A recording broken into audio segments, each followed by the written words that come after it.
এখন আমি দাঁড়িয়ে আছি আমাদের ধান জমিতে। তো আমাদের এখন ধান কাটা চলছে। চলো আমি দেখাচ্ছি কেমন ভাবে এখানে ধান কাটা হয়। দেখো এখানে মেশিন চলছে। আর দেখো এটা হলো সুজানগরের মাঠ, তো দাসপুরের এরিয়ার মধ্যে রয়েছে। আমি শেয়ার করছি। দেখো এখন আমাদের জমিতে ধান কাটা চলছে, দেখতেই পাচ্ছ। এই যে ধানগুলো কাটার পর দেখো খড়গুলো দেখো এরকম রয়ে গেছে। আর ধানগুলো দেখো ওইখানে এক দিদি ভাইদের ধান তোলা হয়েছে, আর এখানটা দিয়েও দেখো ধান রাখা রয়েছে। দেখো একদম কিন্তু ফ্রেশ হয়ে যায় ধান কেটে। দেখো আমি দেখাচ্ছি, এই দেখো এখানে একদম ফ্রেশ করে রাখা রয়েছে, দেখতেই পাচ্ছ সামনেতে। এখানেতে দেখো ধানগুলোকে একদম ফ্রেশ করে রাখা হয়েছে, এখানে কোনো আগড়া টাগড়া কোনো কিছু নেই, একদম ফ্রেশ ধান কিন্তু একদম পরিষ্কার। তো এটাকে নিয়ে গিয়ে ছাদে মেলার পর তারপরে বস্তা করলে হয়ে যাবে। আর ওইদিকেও দেখো ধান কাটা হয়ে গিয়েছে।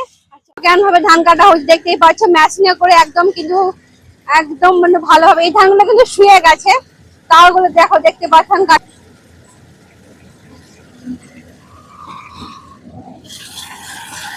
আর দেখো কি সুন্দর ভাবে কাটা হচ্ছে ধানগুলো এখানে।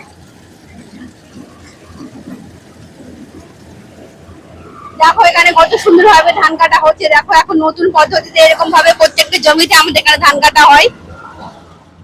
তো প্রত্যেকটা এরিয়াতে এরকম ভাবে ধান কাটা হচ্ছে। আর দেখো এইদিকে জমিতেও দেখো ধানগুলো পেকে গিয়েছে, প্রত্যেকটা জমিতে কিন্তু এখন ধান পেকে গিয়েছে। আর এইখানেতে দেখো দেখাচ্ছি, চলো আমাদের ধান কাটা হয়েছে। চলো আমি আসি। তোমাদের কত বিঘা ধান কাটা হয়েছে গো? 20 বিঘা। আচ্ছা, কত করে কাঠা নিচ্ছে গো? 70 টাকা কাঠা নিচ্ছে। তাহলে মিনিটে মিনিটে 1 বিঘা কাটতে কত সময় লাগে? 20 মিনিট। আচ্ছা, তোমারই মেশিন? কত সময় লাগে 1 বিঘা জমিতে? 1 বিঘা কাটতে প্রায় 20 মিনিট লাগে। আচ্ছা, 20 মিনিট লাগে। দেখো যারা যারা দাসপুর এরিয়ার মধ্যে রয়েছে, তো এখানে তোমাদের মেশিন কি প্রত্যেক বছর নিয়ে আসা হয়? হ্যাঁ, প্রতি বছরই আনা হয়। কত বছর তবু কাটা হচ্ছে? এইখানে আমি কাটছি প্রায় 5 বছর। 5 বছর ধরে। আর ওইদিকেও যা হয় না? ওইদিকেও যাওয়া হয়, ওইদিকেও যা। এইদিকে ছাড়ার পর ওই মাঠে নেওয়া হয়। কতদিন তো টাইম লাগে পুরো মাঠগুলো কাটতে? আর পুরো মাঠটা কাটতে প্রায় 1 সপ্তাহ। 1 সপ্তাহ। তো 1 সপ্তাহ জলদি হয়ে যাচ্ছে। আগের থেকে তার মানে চাষীদের আগের থেকে গাড়ি বেড়েছে। হ্যাঁ, তো আগের থেকে চাষীদের অনেক সুবিধা হচ্ছে। অনেক সুবিধা, অনেক সুবিধা। এই ধানগুলো দেখে কত ফ্রেশ, একবারে ধান কিন্তু উঠে যাচ্ছে। আর এমনিতে চাষীদেরকে নিয়ে ধান টান কাটতে কত অনেক অনেক মুনিশ লাগে বল। অনেক মুনিশ লাগে, মুনিশও পাওয়া যাবে নি। তো এই ধান নষ্ট হয়ে যায় মেঘ ঝড়ের দিন। তাহলে এই গাড়িটা তুমি তোমার নিজস্ব গাড়ি? তোমার বাড়ি কোথায়? আমার বাড়ি শামসুন্দরপুরে, পাশের গ্রামে। আচ্ছা, পাশের গ্রামে। আচ্ছা, খুব ভালো লাগলো দাদা ভাইয়ের সাথে কথা বলে। এনার মেশিন রয়েছে আমাদের দাসপুর এরিয়ার মধ্যে। ফ্রেশ একদম ধান উঠে গিয়েছে। এইটা কত কাঠা জমির ধান? 4 কাঠা।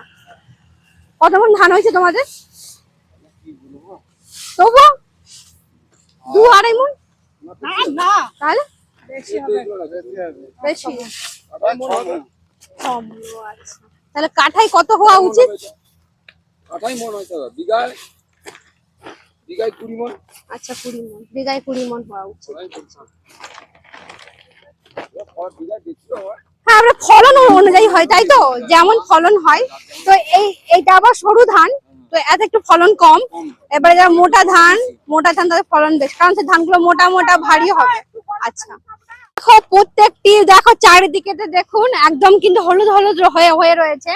কাটা হয়ে গিয়েছে, যদিও মাটি খালি খালি হয়ে গিয়েছে, কিন্তু কিছুদিন আগে আরো হলুদ হলুদ হয়েছিল। দেখো কি ভালো লাগছে। কিন্তু আমাদের এরিয়াতে যেমন ধান চাষ হয়, আলু চাষ, সমস্ত রবি ফসলেরও চাষ হয়। দেখো কি সুন্দর লাগছে। দেখো এই ধানগুলো কিন্তু পেকে এসেছে, আর কিছুদিন বাকি, হয়তো টাইম লাগবে ধানগুলো পাকতে। দেখো চারিদিকটাই মাঠটা ঘুরিয়ে দেখাচ্ছি।